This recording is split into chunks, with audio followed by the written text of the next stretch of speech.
In May 1845, HMS Erebus and Terror sailed from London under Sir John Franklin, aiming to conquer the Northwest Passage, the crown jewel of empire and trade, the route that could change the destiny of nations. Their final glimpse, Baffin Bay, July 1845. After that, silence. 129 men vanished, triggering the largest hunt in naval history. The mystery of HMS Erebus. Lost in ice for 170 years is a story where ambition, technology, and confidence collided with a brutal Arctic reality. What happened after those ships disappeared, and why did the world refuse to let go of their fate? The answer begins where certainty ends. May 19, 1845. Two black ships slipped down the Thames, their decks crowded with men in navy blue, their hulls packed with the best provisions, charts, and hope Victorian England can muster. At their head stands Sir John Franklin, 60 years old, a hero of the ice, entrusted with the most ambitious voyage of his age. He commands 134 men, 2 reinforced warships, and a promise to find the Northwest Passage where all others have failed. The Erebus and Terror vanish down the channel, bound for the edge of the known world. In July, whaling vessels Prince of Wales and Enterprise spot them in Baffin Bay. The crews exchange waves and a few shouted words across the water. Franklin's men appear healthy, eager, undaunted by the looming ice. It is the last time any European sees them alive. After that, the Arctic closes its grip. No signals, no driftwood, no word. 5 men are sent home from Greenland, thinning the ranks to 129, but the rest press on into the labyrinth of ice and silence. Months pass, then years. The world waits for news, but none comes. The question hangs in the cold. How can 2 ships built for war and science simply disappear? The silence that follows is total. Not a scrap of evidence, not a single survivor. Only the frozen sea and a mystery that will haunt an empire. The promise of the Northwest Passage was more than a sailor's dream. In the halls of Parliament and the Admiralty, it was spoken of as the last great prize, an Arctic shortcut that would redraw the map of global trade. Whoever controlled it could send goods to Asia in half the time, cementing Britain's place at the top of the world order. For decades, Sir John Barrow, the powerful Second Secretary of the Admiralty, championed Arctic exploration. He lobbied ministers, rallied public support, and made the passage a matter of national pride. Barrow's persistence turned the search from a scientific curiosity into a political imperative. By the 1840s, Barrow's influence was at its height, but so were the doubts. Some in the Admiralty questioned the wisdom of another costly Arctic venture.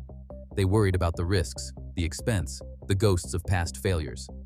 But Barrow pressed on, determined that his final act would be a triumphant conquest of the ice. When it came time to choose a leader, his support tipped the scales. Franklin, though 60 and battered by earlier hardships, was given command over younger, more robust officers. Private letters revealed the tension. Francis Crozier, passed over despite years of polar experience, wrote of his frustration at being sidelined. James Fitzjames, the rising star, admired Franklin but wondered how the mix of personalities would hold up under pressure. The Admiralty spared no expense. The expedition was outfitted with the latest technology, reinforced hulls, new steam engines, desalination plants, and even a daguerreotype camera. The men were told they sailed not just for glory, but for the future of the empire. 129 remained after the Greenland drop-offs, each a cog in the machinery of imperial ambition. With so much invested, money, reputation, hope, failure was unthinkable. The fate of the passage, and perhaps of British supremacy itself, seemed to ride on the Erebus and Terror. In the shipyards at Woolwich, craftsmen set to work on Erebus and Terror with a single goal: make them unstoppable. Both vessels, once bomb ships, became engines of progress. Their hulls were sheathed in thick oak and braced with iron plating at the bow, each layer meant to shrug off the Arctic's crushing grip. Deep inside, engineers installed a locomotive steam engine, repurposed from the rails, delivering 25 horsepower to a state-of-the-art retractable screw propeller. For the first time, a British Arctic expedition could push through pack ice under its own power, not just drift and hope for a thaw. Below decks, another innovation promised to solve an age-old problem. A desalination plant, powered by the same boilers that drove the engines, turned seawater into fresh drinking water. No more rationing. No more dependence on uncertain ice flows. The ships bristled with new tools, a daguerreotype camera to capture the unknown, a library packed with scientific texts, and stores of canned food stacked floor to ceiling. Every detail spoke of confidence. The Admiralty believed that with these machines, the men of Erebus and Terror would not just survive, but master the Arctic. Even the officers' quarters were fitted with heating pipes, a luxury in the polar night. In 1845, these ships represented the high watermark of British ingenuity. No one doubted that they were ready for anything the ice could throw at them. Winter closes in at Beechy Island. The Erebus and Terror sit locked in the ice, their decks buried under snow, canvas stretched tight against the polar wind. For 7 months, the men endured darkness and cold, waiting for the sun to return. Out on the gravel, 3 graves appear in the frozen earth: John Torrington, William Brain, and John Hartnell.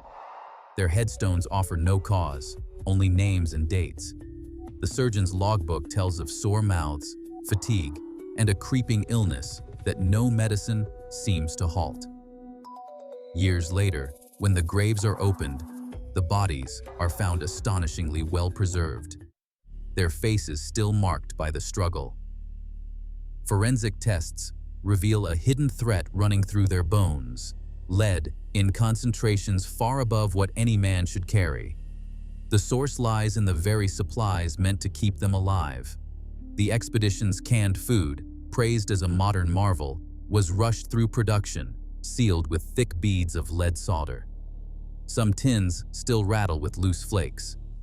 Water, too, drawn from the ship's new desalination plant, may have carried poison leached from pipes and soldered joints.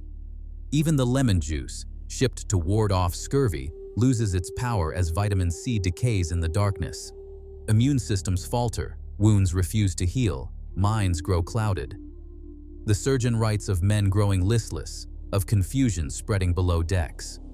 The promise of progress has turned on its makers, and the first warning lies buried beneath the snow. April 1848. The ice refuses to break. Erebus and Terror, locked fast for nearly 2 years, are left behind, abandoned on the northwest coast of King William Island. Francis Crozier, now in command, gathers the 105 survivors. They load sledges with boats and what supplies remain, aiming south for the Back River. The Victory Point note, hidden in a stone cairn, tells the world what happened. Franklin dead, ships deserted, hope fading. Their march becomes a nightmare. Men collapse along the trail, some splitting off in desperate parties. At Starvation Cove, the last camps scatter across the stones. Years later, searchers find bones with deep cut marks, evidence of cannibalism, the final horror. The Arctic keeps its silence, but the remains speak of hunger, cold, and the slow unraveling of discipline and hope.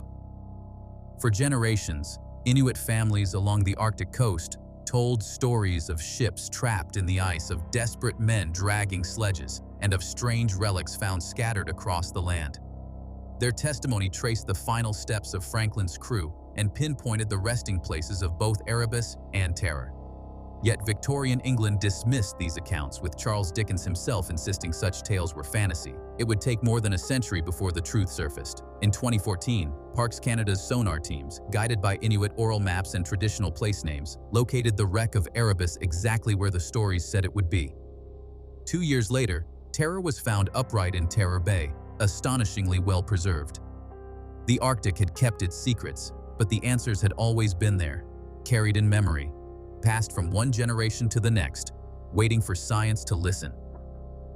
On May 19, 1845, 129 men set out aboard HMS Erebus and HMS Terror, last seen alive in Baffin Bay just weeks later.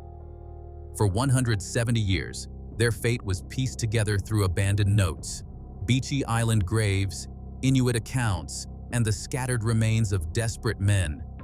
Forensic evidence confirmed lead poisoning, starvation, and even cannibalism during the final march south. Yet questions remain. No complete logbooks have been found, and the exact sequence of each group's final days is still unclear. The 2014 and 2016 discoveries of Erebus and Terror, guided by Inuit oral history, proved the accuracy of testimony long dismissed by Western investigators. Today, those wrecks preserve artifacts and answers still being examined by archaeologists. The Franklin expedition story reveals both the limits of Victorian ambition and the enduring value of listening to all witnesses. In the Arctic, the past survives, waiting for those who know where and how to look.